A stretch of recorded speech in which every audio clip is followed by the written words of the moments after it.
अस्सलामुअलैकुम। मैं तैयब एजाज़ हूँ। उम्मीद करता हूँ तमाम तर लोग खैर ऑफिस से होंगे, जहाँ कहीं भी होंगे अपने अहल खाना के साथ एक अच्छी ज़िंदगी बसर कर रहे होंगे। आज की वीडियो मेरी उन लोगों के लिए जो कि स्टॉक मार्केट में लॉस करते हैं। कौन सी वजूहात हैं कि आप स्टॉक मार्केट में लॉस कर देते हैं। 10 में से अगर आपने 9 दफ़ा रीज़न पूछनी है तो 10 में से 9 रीज़न ये वजह है कि आप स्टॉक मार्केट में इसलिए लॉस करते हैं कि आप प्रॉपर नॉलेज नहीं रखते। और 10वीं रीज़न ये है कि आप पैनिक करते हैं। जैसे ही शेयर की प्राइस नीचे चली जाती है आप पैनिक करना शुरू करते हैं और नुकसान कर देते हैं। मैं बारहा अपने व्लॉग्स में समझाता हूँ कि अगर आपने ट्रेडिंग की कंप्लीट ट्रेनिंग नहीं ली हुई और आपका एक्सपीरियंस नहीं है तो आप ट्रेडिंग में मत आए। ट्रेडिंग में आप नुकसान करते हैं। स्टॉक मार्केट को आप एज एन एसेट देखें, एज ए सेविंग अकाउंट देखें और रिसर्च बेस्ड डाटा कलेक्ट करें और देखें कि पाकिस्तान में कौन कौन से ऐसे सेक्टर्स हैं जिनकी डिमांड बहुत ज़्यादा है। ये अगर 2025 या 26 में अगर पैसा बनाना है तो भाई 2026 में कौन कौन से ऐसे सेक्टर्स हैं जिनकी डिमांड होगी।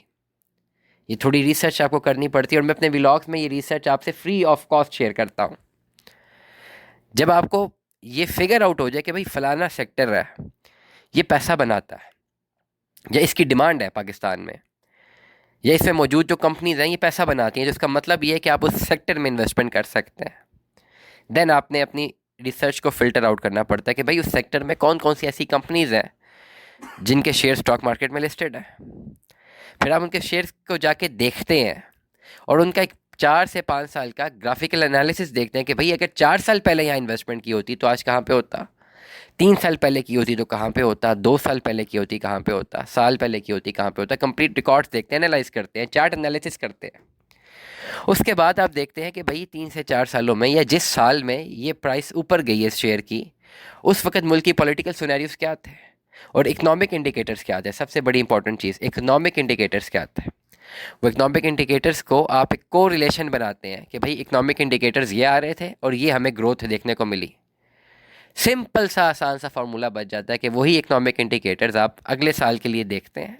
इंडिकेटर्स आपके सामने आ रहे होते हैं और आप एक रफ ग्राफ प्लॉट कर देते हैं जिसमें आपको पता चल जाता है कि हाँ यार 2024 में ये इकोनॉमिक इंडिकेटर से इस शेयर ने 10 रुपये से लेकर 60 रुपये तक जंप किया। 2025 में ये इकोनॉमिक इंडिकेटर्स थे, इसने 60 से लेकर 90 तक जंप किया। मतलब 2026 में अगर यही इकोनॉमिक इंडिकेटर्स रहे तो ये 90 से लेकर 150 तक जा सकता है। Now this is the perfect share for investment. That is how you figure out your research. इसको क्वांटिटेटिव डाटा एनालिसिस भी बोलते हैं। ये रिसर्च होती है जिसमें आपका थोड़ा टाइम लगता है, हफ्ता 10 दिन आप लगा सकते हैं। आप खुद ना कर सकें, किसी प्रोफेशनल से करवा सकते हैं। He will figure out you कि भाई ये शेयर्स खरीद लें, ये अगले 1 साल में फट के बाहर निकलेंगे। This is as easy as that in investing in stock market. फिर अगर आपको पता है कि अगर एक शेयर कंसिस्टेंटली हर साल अपने इन्वेस्टर्स को 50% का मुनाफा दे रहा है तो इट इज़ श्योर शॉर्ट कि आज की तारीख में अगर आप 10 लाख लगाएंगे तो 1 साल बाद वो 15 लाख रुपया हो चुका होगा। The only method in stock market is research. Stock market में पैसा बनाना चाहते हैं, राब्ता करें, बेहतर रहनुमाई फराहम करेंगे। दुआ में याद रखिएगा, अपना बहुत सारा ख्याल रखिएगा। Stay tune with us. अल्लाह हाफ़िज़।